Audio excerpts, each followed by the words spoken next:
Okay, we're going to talk about tree diagrams and compound probability or compound events today.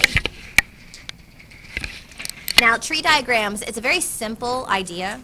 It's very, very simple, and yet it's one of the most missed concepts or standards on our exams. So you want to make sure that you're paying really close attention. I think a lot of times people, they rush through it, and what causes them to miss it on the exams is that it's multiple choice. So instead of you creating it, you're just looking at all of them and going, oh, I think that one looks right, even though there might be one little part of it that's wrong. So the thing that I can tell you is the best tip when it comes to tree diagrams and a multiple choice question is create the tree diagram on your scrap paper and then look at the multiple choice answers and see which one matches. Okay? You don't ever want to sit there and go, oh, well, I'm just going to look through each of the answer choices and see if I can figure out which one's the best. Don't do that, because there will always be something that looks right and it might be a little tiny mistake on there. Okay? But now, the idea of a tree diagram, it's exactly like it sounds. It's a tree. A tree has a big trunk, its main part. It has heavy branches that comes off of it, and from those branches it has little twigs, right? So that's the same idea with the tree diagram in probability. It's a branch system created so that you can see the different types of outcomes when you've got more than one event occurring. So we call that compound events, okay? So it's an organized diagram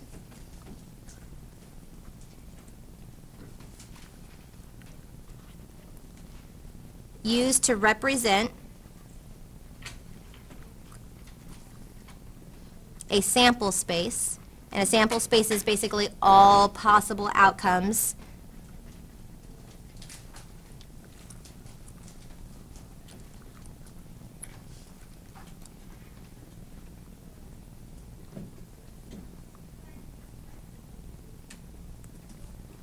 for a compound event.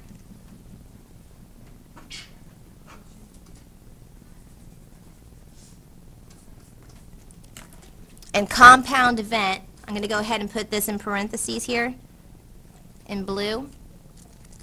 And the idea of a compound event is it's more than one activity. So when you guys were dealing with our problems before, it was always a single activity, like, oh, okay, I'm flipping a coin, or I'm going to roll a die, or I'm going to spin a spinner, or I'm going to grab something out of a bag. That's a single event. Compound event is, okay, I'm going to flip a coin and I'm going to roll the die. So then I have these combinations of outcomes that can happen together. Okay, it can land on heads and I can roll a 1, or it can land on heads and I can roll a 2, or heads and a 3, heads and a 4, and so on and so forth. And then I got to go back and do it all again for tails. I can land on tails and all those options that I can land on for a die. That's a compound event.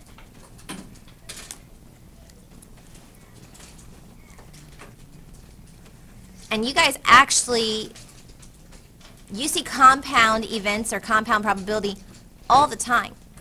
Every day when you go to lunch. How many of you buy your lunch? Compound probability right there. Picking out what you're going to have for your drink. Do you want milk or do you want water? Picking out what you want for your entree. Okay, do you want nuggets? Do you want a sandwich? Do you want mystery meat, whatever it might be? Okay, what sides are you going to have? Are you going to have the vegetable? Most of you probably won't. You can have the fruit. You might pick that up. Most of you wind up throwing it away, but still, it's choices that you're making. So the odds that you're going to pick a specific set of choices is compound probability. Okay, so let's focus on that lunch idea. So for lunch,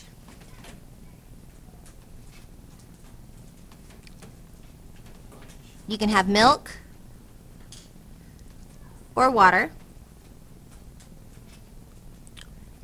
You can have sandwich, pasta, or nuggets.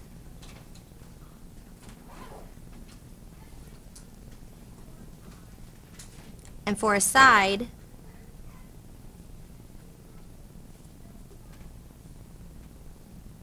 you can have, I don't know, we'll say broccoli,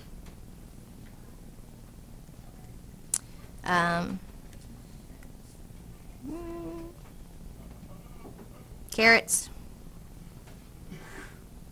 or fruit.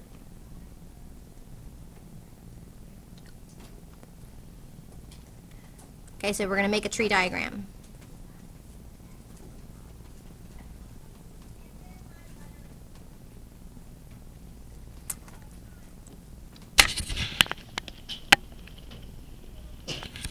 Okay, so this idea here, we've got all these options displayed for us. Let's start with the first option, a choice of a drink. That's a specific event, or a specific category or activity. The events that we have would be milk or water, or our outcomes that we can choose from are milk or water. And since that's my first thing that I'm going to be writing down, I'm going to go ahead and make those the trunk of my tree, which means that it's going to have to be pretty large. Okay? So it might seem odd that I'm making a giant M, but that's what I need to do. A giant M and a giant W. Because I'm building my tree. My first part of my tree is my trunk. It's the large part. So those are my options that I have to be able to choose from for a drink. Now, once I've chosen a drink, I move on to an entree. No way? That's my pink. So the next thing I'm going to do is I'm going to go on to my entree. And I have 3 choices for my entree. I can have a sandwich, I can have pasta, or I can have nuggets.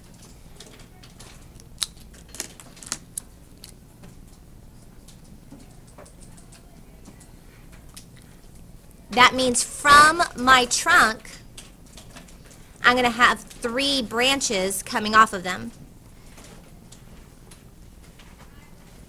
Because I have 3 choices for an entree. I have a sandwich, I have a pasta, or I can have nuggets. Now, if I didn't choose milk, if I chose water, it's still the same idea. I have 3 branches coming off of the water as well. Again, I can have a sandwich, I can have pasta, or I can have nuggets.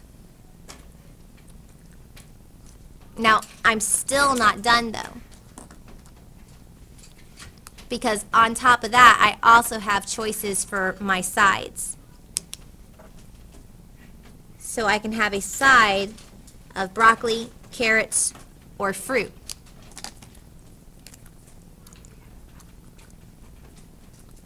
So that means from every one of my entrees, I have 3 choices or 3 options for a side.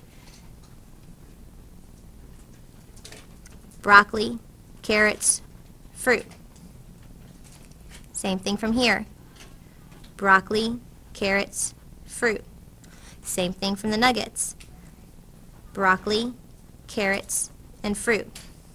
And then we're just going to repeat it again here.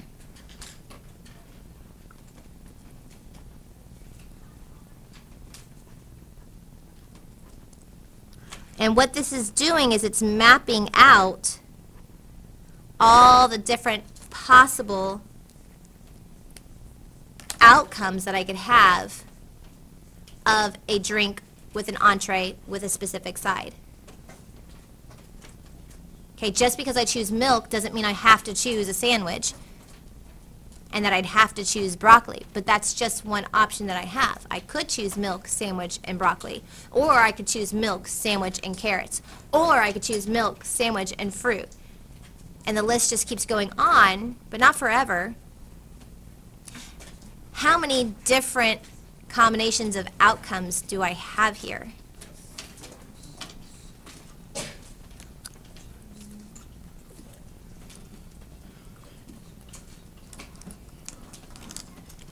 Austin? 18. We have 18 different options, and within that, that's what we call our sample space. So whenever you are doing the tree diagram, you have to finish it off with an official sample space indicating what each individual outcome would be mapped as. So my first outcome is milk with a sandwich and a side of broccoli. Milk, sandwich, broccoli. Then I also have milk, sandwich, and carrots.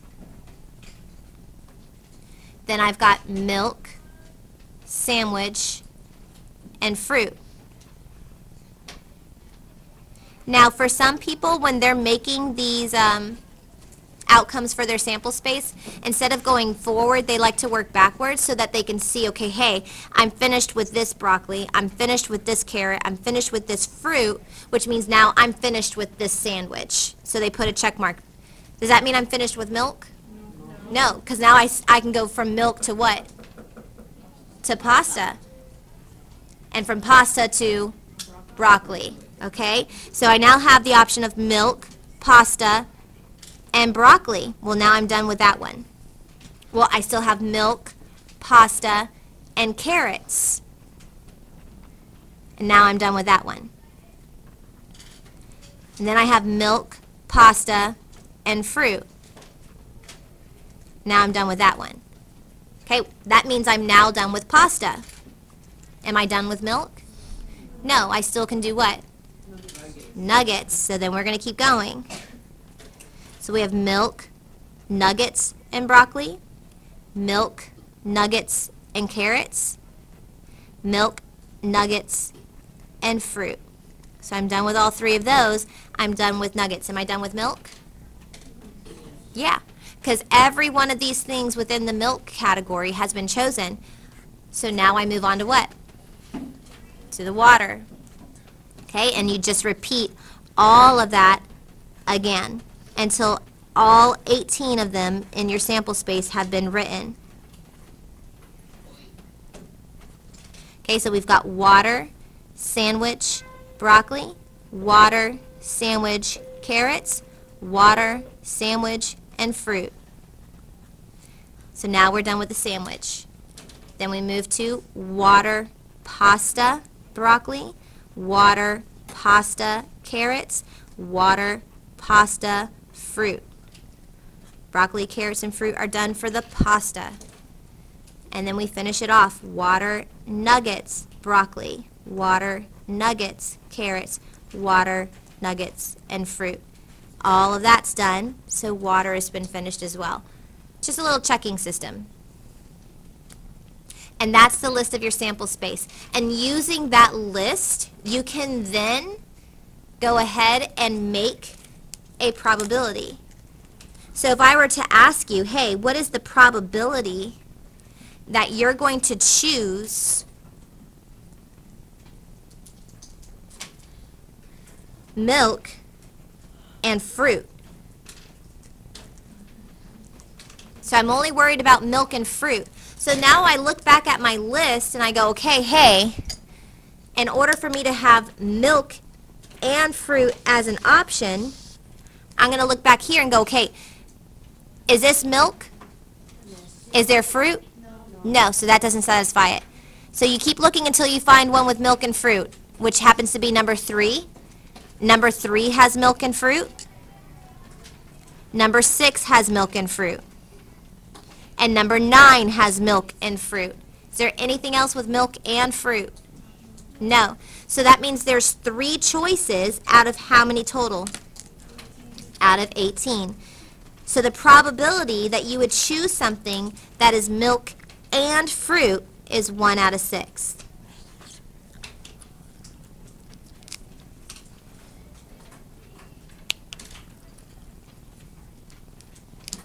Any questions so far?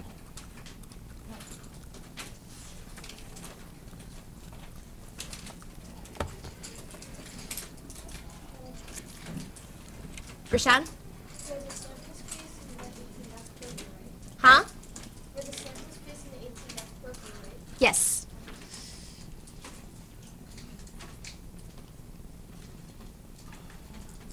Okay, I'm going to leave this up for about maybe 30 seconds and then move on.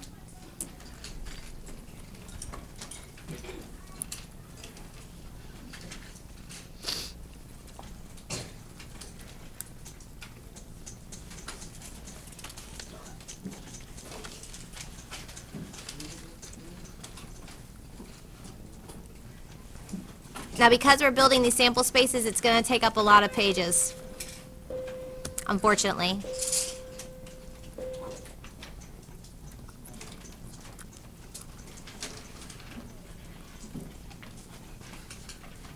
All right, if you need to get it back, you can always download the notes tonight, or I'm sorry, at the end of the week, or you can go onto the video tonight and look at it, okay? All right, let's go on to page 12.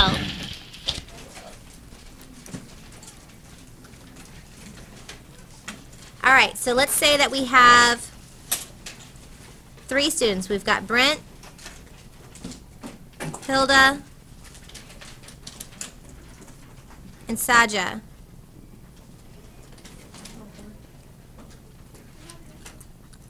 And they're being placed in order of favorite to least favorite.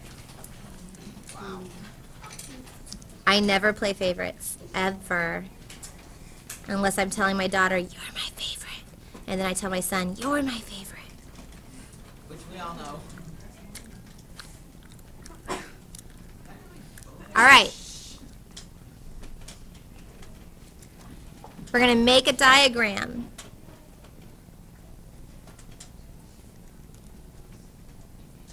Showing the possible orders.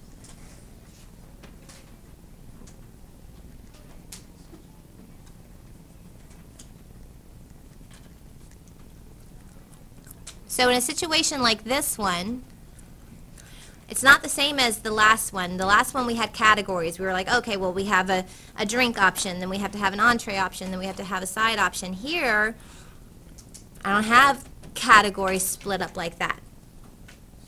But they kind of are there. They're embedded in the sense of I'm picking out a favorite and then a second favorite and then a least favorite. That itself is a category, an option. Okay? So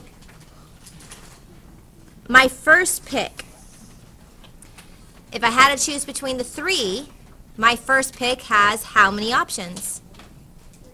3 options, right? Right now, I could choose Brent, I could choose Hilda, or I could choose Saja.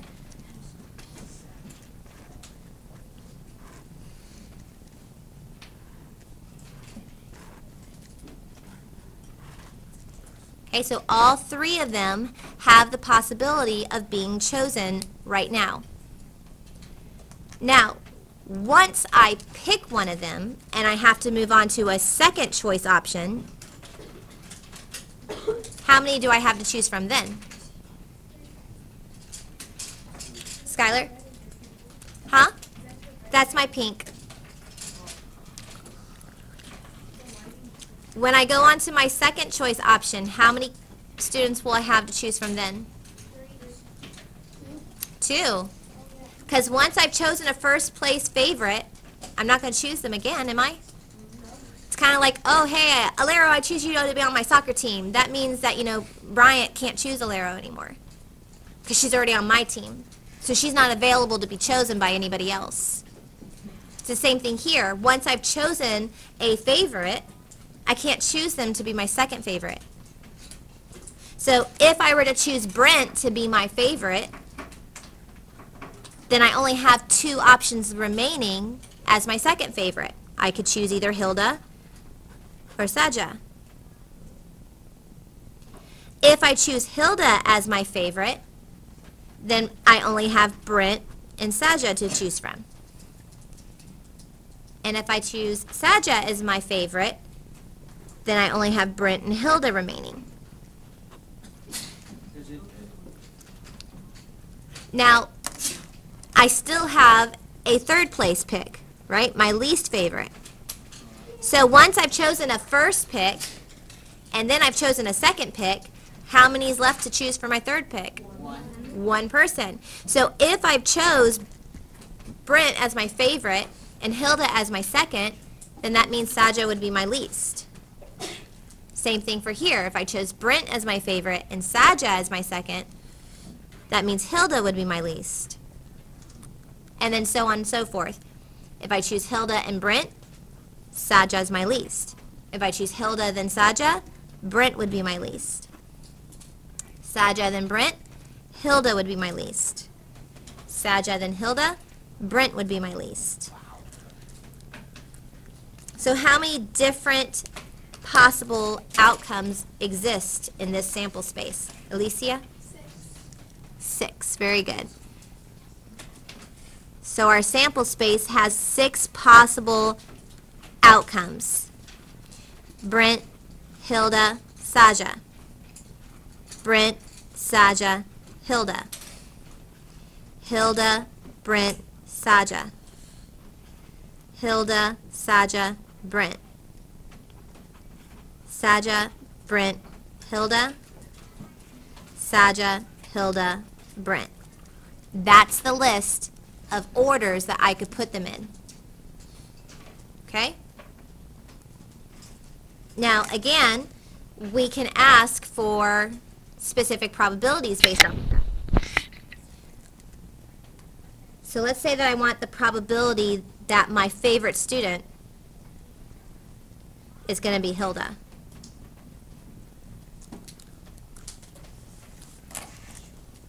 And I'm going to do this in orange. So the probability that my favorite student is Hilda is represented by which sample space outcomes?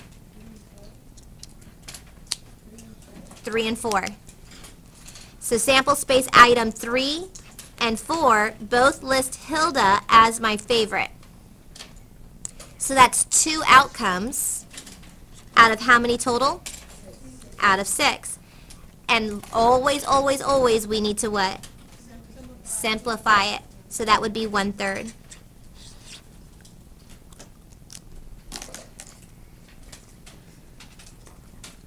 If I said that the probability of my favorite being Saja and Brent is my least favorite,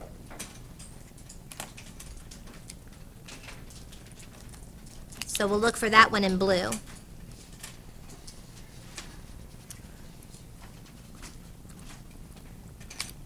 Where is that located on my sample space as Saja being my favorite and Brent being my least? Alicia?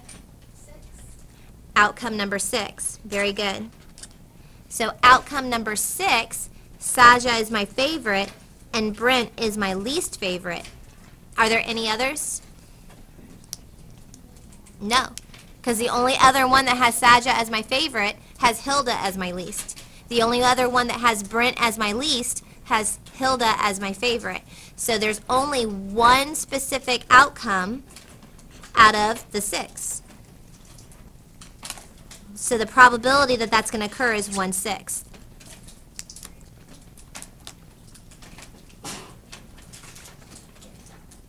Any questions so far? Again, it's a very easy concept.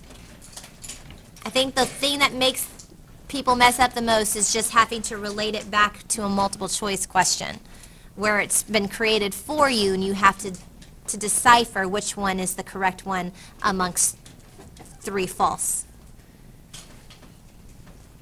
Okay, so I'm going to have you guys try one on your own then. So that means I'm going to flip the page. Again, if you need to catch on, you can either go to the video or wait till the end of the week to see the notes, or look at a friend.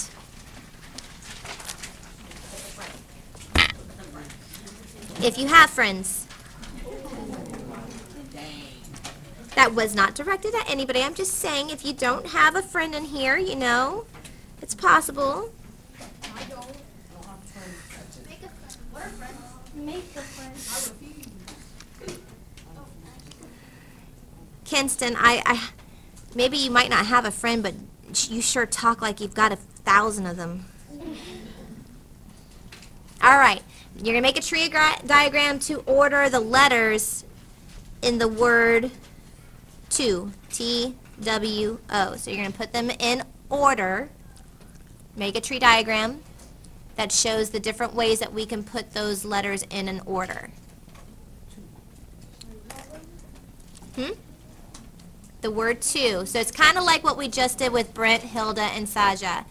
You're telling me or showing me a tree diagram that shows the different ways that we can put the letters T, W, O in orders. You can just use pencil for this one, yeah. Yes. In fact, I'll put a little star by it so that way I know, hey, that one is a practice. So that way if it's in pencil for you, it's okay. If you want to go back and highlight it in the color later, then that's fine too.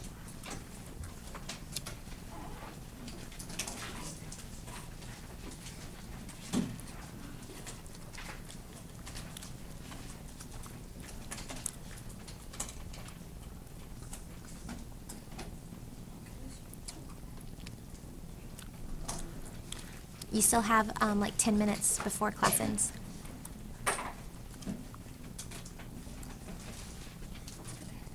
Got 10 minutes before class ends. In 10 minutes you can, before I let you guys go.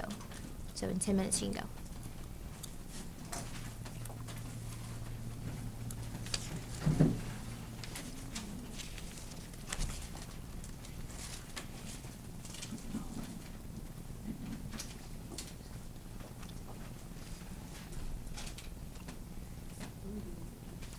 You sit quietly and wait. About 30 seconds, we're going to check it.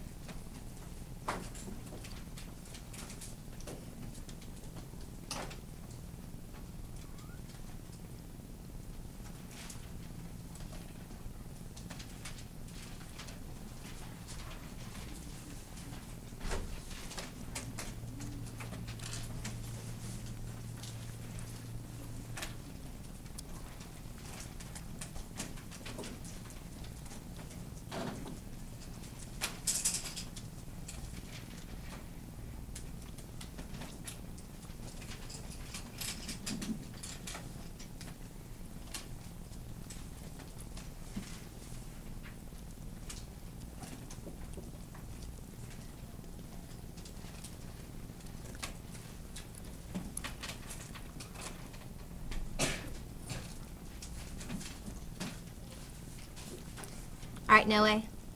How many's in the sample space? How many are going to be in the sample space? Oh, I didn't do that. Oh, we'll do that. Just well, how many's in the sample space? 6. Very good. Okay, so our large chunk is going to start with whatever the first letter could possibly be. And for the first letter, we have 3 options. We have T, we have W, and we have O. Now, once we've chosen our first letter, we're limited on what we can choose for our second letter. So if I choose a T, my only options left are W or O. If I choose a W, my only options are a T or an O. If I choose an O, my only options are T and W. Okay? Now, once I've chosen my second letter, I only have 1 letter remaining for my third option. So if I choose T and W, my next letter is O. T-O, last letter would be W. W-T, my last letter is O. W-O, my last letter is T. O-T, the last letter is W. O-W, the last letter is T. Okay? So then we have our sample space. And as just said, we're going to have 6 of them in our sample space. So we have T-W-O, T-O-W, W-T-O, W-O-T, O-T-W, and O-W-T. Okay? And then, of course, if they ask you a probability question, you would answer a probability question. Let's move on to compound events again. Shh. Guys, we don't have much time left, and I still have notes to get through. So again, the idea of compound events is that it consists of 2 or more simple events.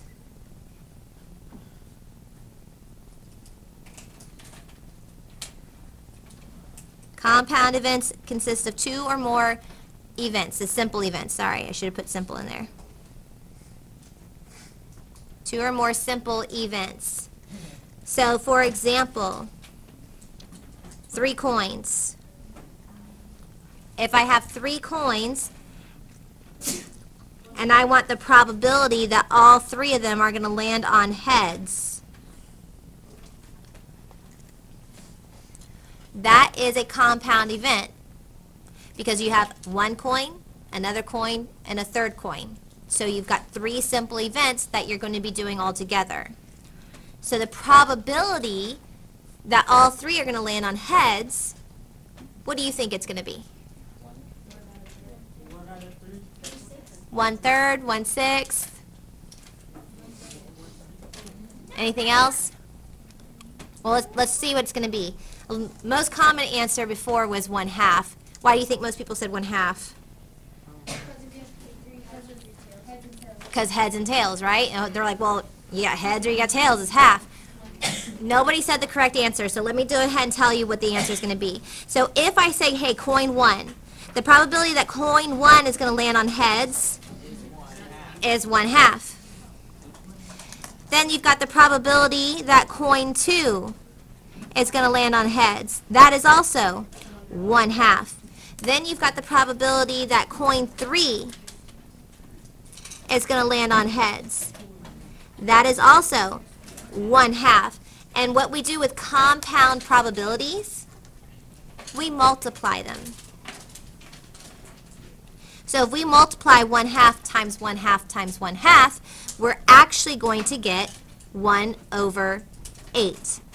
So the probability of all 3 of them landing on heads is 1/8. Now, I'm going to show you what the sample space would look like down here. Now, I'm making this little squiggly line because it means that you don't have to write this if you don't want to. It lets me know that this is something I'm putting here, but you don't have to necessarily write it. If you want to write it, great, but I'm going to write it quickly. The tree diagram for this would look like the following. The first coin has an option of heads or tails. Then you've got a branch that comes out from each of those as heads or tails for the second coin. Then you've got the little branch coming out from each of those as heads or tails to represent the third coin. Which means when you write out your sample space, the first outcome would be heads, heads, heads. The second outcome would be heads, heads, tails. Then you would have heads, tails, heads. Then heads, tails, tails. So it's just showing you heads, heads, heads, heads, heads, tails, heads, tails, heads, heads, tails, tails.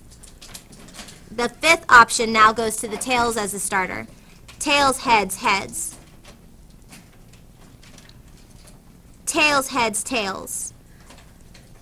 Then option 7, tails, tails, heads. And then the last one is tails, tails, tails. It's just showing you the list. You don't have to copy this. Again, this is not something you have to copy unless you want to, but I'm going to skip through quickly. I'm just showing you why 1/8, or what it would look like as 1/8 visually. That the only way that we can get all of them to be heads, heads, heads is one outcome out of all of this list. Because again, that's a tree diagram that's being built there. Okay, let's go on. Go ahead and go to page 14. And this will be our last page for the notes.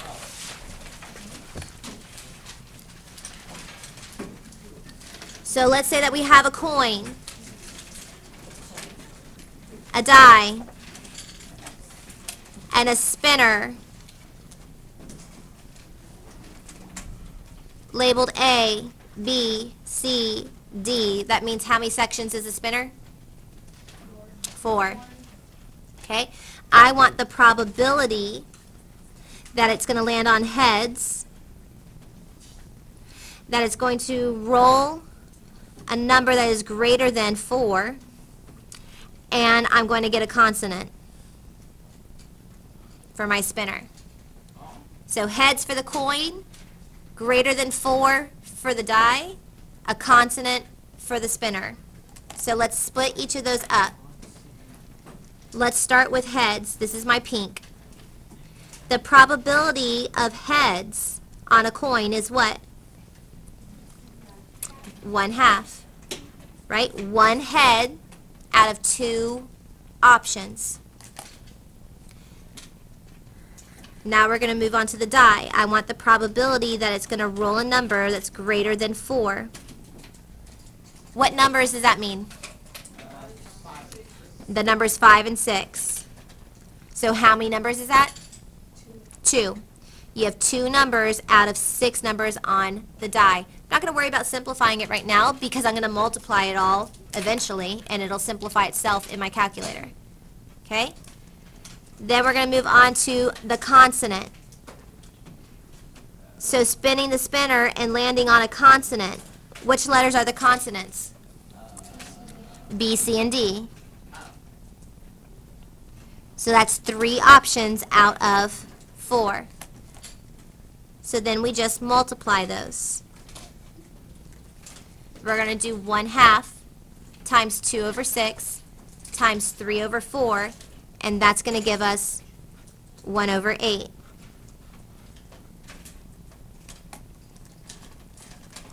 You find each individual probability as if it's its own little simple event, and then once you find each individual one, you just multiply them. Again, use your calculators because the calculator will simplify it all for you. You don't have to worry about simplifying. Okay? Last question here. We have 4 short sleeves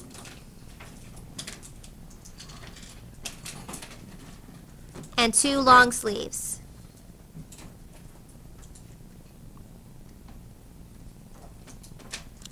For shirts. We have 6 jeans and 2 leggings.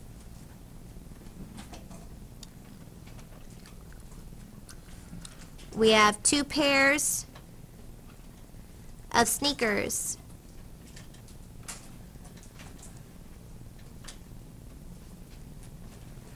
One pair flip-flops, and 3 pairs dress shoes. I want the probability that I'm going to choose a long sleeve shirt, jeans, and flip-flops. Because there's nothing like wearing a winter shirt with summer shoes.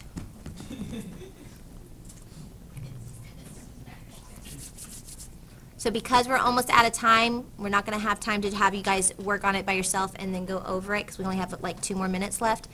But let's go ahead and focus on this individually. So if we're talking about finding a long sleeve shirt, the probability of it being a long sleeve, how many long sleeve shirts do we have? 2, right? Out of how many total shirts?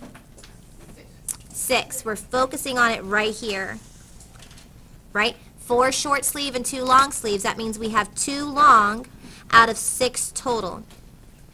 2 long, 6 total. Now let's talk about the probability for jeans. How many jeans do we have? 6 out of how many total pairs of pants? Or bottoms, whatever you call it. 8, right? The leggings are bottoms. I know you boys love those leggings, right? No? You know, Salman said he loved his leggings with his high heels. Yeah. You know he was joking, right? Yeah. Okay. He says stuff like that. Yeah, well, that's what makes him funny to me. I like him. He's funny. All right, then the flip-flops. How many pairs of flip-flops are there? 1 out of how many total pairs of shoes? 3. Wrong. You've got 2 pairs of sneakers, 1 pair of flip-flops, and 3 pairs of dress shoes. How many total? 6. So it's 1 out of 6. So 1 pair of flip-flops out of the 6 total. Okay, and then at the end, what do we always do? We multiply, not add, multiply. So we're going to multiply those together. 2 6 times 6 eighths times 1 6 is going to equal 1 over 24. We'll do some more practice tomorrow, and we'll get into simulations. You'll have an assignment in class that you'll work on. Pack up.